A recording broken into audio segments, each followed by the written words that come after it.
আসসালামু আলাইকুম ভিউয়ার্স, আবারও চলে এসেছি নতুন আরও এক রেসিপি নিয়ে। একদম খাস্তা মুচমুচে রসালো, মুখে দিলেই মিলিয়ে যাবে এমন একটা মজাদার পিঠার রেসিপি তোমাদের সঙ্গে শেয়ার করব। হাতের কাছে থাকা মাত্র 2টি উপকরণ ব্যবহার করে ঝটপট বানিয়ে নিতে পারবে। চলো তাহলে রেসিপিটা প্রথম থেকে শেষ পর্যন্ত দেখে নিই, আশা করছি ভালো লাগবে। পিঠা বানানোর জন্য প্রথমে একটা মিক্সিং বলে 1 বাটি ময়দা নিয়ে নিচ্ছি। আর এই পিঠাটা তৈরি করার জন্য অবশ্যই ময়দা ব্যবহার করতে হবে, আটা ব্যবহার করলে হবে না। দিয়ে দিলাম স্বাদ মতো নুন আর 3 চা চামচ সাদা তেল।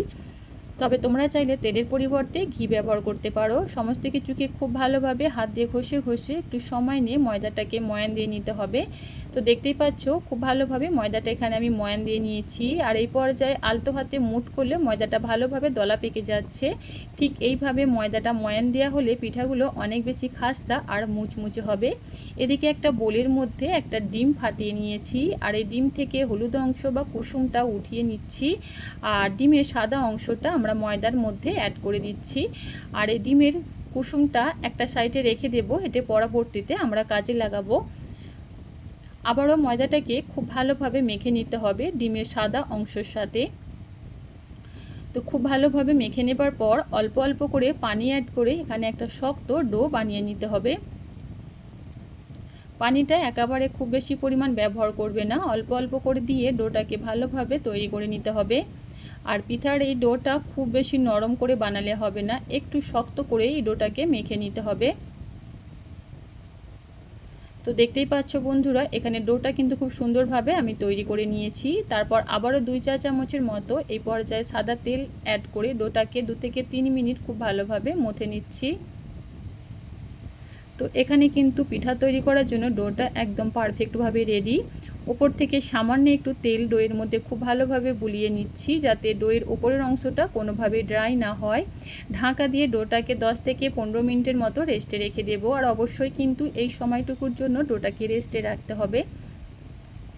আর এই 10 মিনিটের মধ্যে দেখতেই পাচ্ছ ডোটা কিন্তু অনেকটাই নরম হয়ে গেছে। তাই প্রথম পর্যায়ে ডোটাকে অতিরিক্ত সফট বা নরম করে তৈরি করলে হবে না। এবার এই ডোটা নিয়ে আমি রুটি বেলে নেব। সামান্য একটু আমি কর্নফ্লাওয়ার ছিটিয়ে দিয়েছি, যাতে রুটিটা বেলতে আমার সুবিধা হয়। ওপর থেকেও একটু কর্নফ্লাওয়ার ছিটিয়ে দিচ্ছি।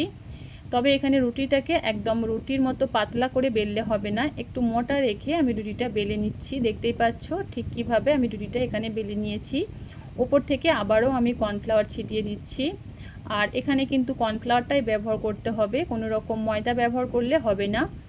তারপর ঠিক যেভাবে আমরা পরোটার ভাঁজ দিই সেভাবে এখানে তৈরি করে নিচ্ছি। প্রতিটা ভাঁজেই আমি কর্নফ্লাওয়ার ছিটিয়ে দিচ্ছি। আশা করি তোমরা দেখেই নিশ্চয়ই বুঝতে পারছো আমি ঠিক কিভাবে তৈরি করে নিচ্ছি।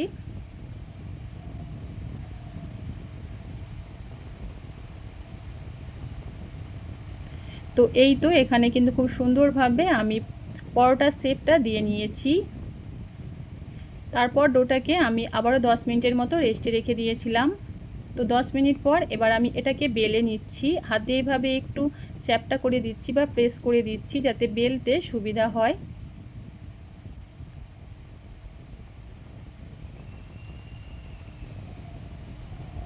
তো এই তো এখানে কিন্তু পরোটাটা খুব সুন্দরভাবে আমি বেলে নিয়েছি। তবে একদম খুব বেশি পাতলা করে আমি বেলিনি, একটু মোটা রেখে পরোটাটাকে বেলে নিতে হবে। তারপর একটা গ্লাস দিয়ে এইভাবে আমি কেটে নিচ্ছি।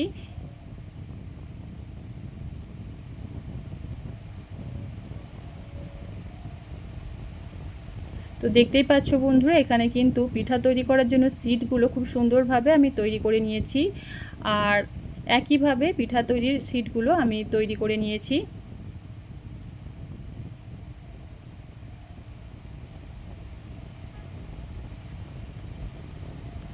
এবার এখান থেকে একটা একটা লেচি নিয়ে বা সিট নিয়ে এইভাবে আমি বেলে নেব। একটু লম্বা করে বেলে নিতে হবে।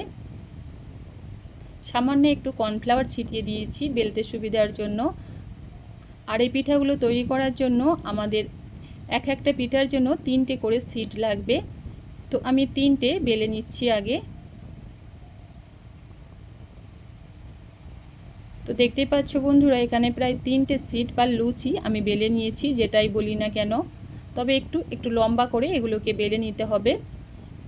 তারপর ওপর থেকে একটু ডিমের যে কুসুমটা আমরা উঠিয়ে রেখেছিলাম সেটা দিয়ে দিচ্ছি, এটা আঠার কাজ করবে। তারপর একটার উপর একটা লেচি এভাবে আমি রেখে দিচ্ছি। আর প্রতিটা লেয়ারেই কিন্তু ডিমের কুসুমটা খুব ভালোভাবে লাগিয়ে নিতে হবে। তো প্লিজ বন্ধুরা, আমি বলে বোঝাতে না পারলে একটু দেখে বুঝে নেবার চেষ্টা করো ঠিক কীভাবে বানিয়ে নিচ্ছি। তারপর হাত দিয়ে মাঝ বরাবর এভাবে একটু প্রেস করে দিচ্ছি। আর পিঠাগুলো তৈরি করার জন্য আমাদের লাগবে কাঠি বা ঝাঁটা কাঠি, বা তোমরা যে কোনো কাঠি এখানে ব্যবহার করতে পারো। তো অবশ্যই ভালোভাবে পরিষ্কার করে তারপরেই ব্যবহার করবে। দেখতেই পাচ্ছ দুই ধার দিয়ে এইভাবে আমি মাঝ বরাবর দুটো কাঠি লাগিয়ে নিয়েছি। তারপর এভাবে সুতো দিয়ে একটু টাইট করে বেঁধে দিতে হবে। অবশ্যই একটু টাইট করে বাঁধতে হবে, তা না হলে পিঠাগুলো তেলের মধ্যে ভাজবার সময় অনেকটাই ফুলে যাবে আর এটা খুলে যাবার একটা সম্ভাবনা থাকে। তো পিঠাগুলো বানাতে একটু অসুবিধা বা একটু কঠিন মনে হলেও বন্ধুরা, পিঠাগুলো যখন তৈরি হয়ে যাবে দেখে কিন্তু মন ভরে যাবে, খেতেও এতটা বেশি ভালো হয়, মনে হবে একটার পর একটা খেতেই থাকি। তো যাই হোক, একইভাবে এখানে সমস্ত পিঠাগুলোই আমি তৈরি করে নিয়েছি। এবার এই পিঠাগুলোকে তেলে ভেজে নেবার পালা। তার জন্য চুলায় একটা প্যান বসিয়ে দিয়েছি আর পর্যাপ্ত পরিমাণ তেল একদম হালকাভাবে গরম করে নিতে হবে। খুব বেশি গরম তেলের মধ্যে পিঠাগুলো দেবার সাথে সাথেই কালার চলে আসবে আর ভেতর থেকে কাঁচা রয়ে যাবে। তো দেখতেই পাচ্ছ বন্ধুরা, তেলের মধ্যে ছেড়ে দিয়েছি। তারপর চুলোর ফ্লেমটাকে কিন্তু আমি একদম লো টু মিডিয়াম ফ্লেমে রেখে পিঠাগুলোকে ভেজে নিচ্ছি। ওপর থেকে অবশ্যইভাবে একটু তেল ছিটিয়ে ছিটিয়ে দিতে হবে, যাতে পিঠার প্রতিটা লেয়ার খুব সুন্দরভাবে খুলে। দেখতেই পাচ্ছ ঠিক কীভাবে আমি করে নিচ্ছি। বানানো একটু ঝামেলার মনে হলেও বন্ধুরা একবার বানিয়ে দেখো, খেতে এতটা বেশি ভালো লাগবে যে সমস্ত কষ্টটাই আর কষ্ট বলে মনে হবে না, দেখে আর খেয়ে মন ভরে যাবে।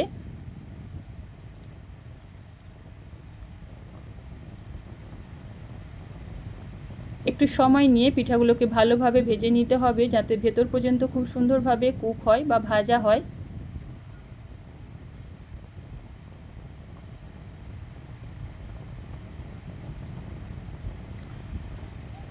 তো এখানে পিঠাগুলো খুব সুন্দরভাবে আমার ভাজা হয়ে গেছে। এর থেকে বেশি আর আমি কালার করব না। এগুলোকে তেল ঝরিয়ে একটা প্লেটের মধ্যে উঠিয়ে নিচ্ছি। আর একইভাবে বাকি পিঠাগুলো এখানে আমি ভেজে নিয়েছি। আর এই পিঠাগুলোকে ভেজে নেবার সাথে সাথেই উষ্ণ গরম চিনির শিরার মধ্যে দিয়ে দিতে হবে। তো বন্ধুরা, এখানে কিন্তু আমার চিনির শিরার ভিডিওটা কোনো রকম স্কিপ হয়ে গেছে।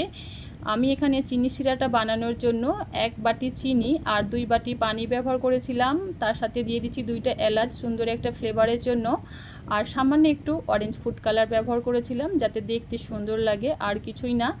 জাস্ট চিনিটা ভালোভাবে মেল্ট হয়ে যাবার পর 2 থেকে 3 মিনিটের মতো চিনির শিরাটা আমি ফুটিয়ে নিয়েছি।